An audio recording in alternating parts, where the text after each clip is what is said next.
In today's video, I'm going to teach you how to create multiple stores in Shopify 2025.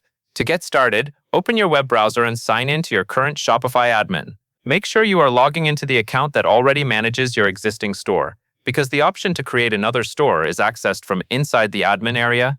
Once you are in, take a moment to confirm you are on the correct store by looking at the store name you see in the top right corner of the screen. Next, go to that top right corner and click on your store name. This opens the Store Switcher menu, which is where Shopify lets you move between different stores under the same login. This is also where you will create a new store, so it is an important place to get comfortable with if you plan to manage more than one storefront. In the menu that appears, click the Create Store button. When you select this, Shopify will guide you through the setup process for the new store.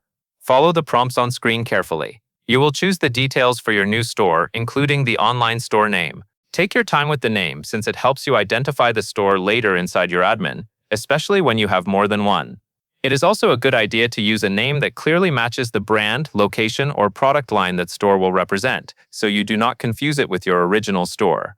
During setup, Shopify may also ask you to select a plan. Choose the plan that fits your needs for this specific store. Each store is treated as its own separate Shopify setup, so it can have its own products, theme, settings, and billing. After you finish the guided setup and confirm your selections, Shopify will create the new store for you. Once the store is created, it will appear in your Store Switcher list. That means you can return to the top right corner at any time, click your store name, and switch between your stores from the same account. When you switch, always double-check which store you are in before making changes, so updates like products or settings go to the correct storefront. That covers everything you need to know, and that is all there is to it.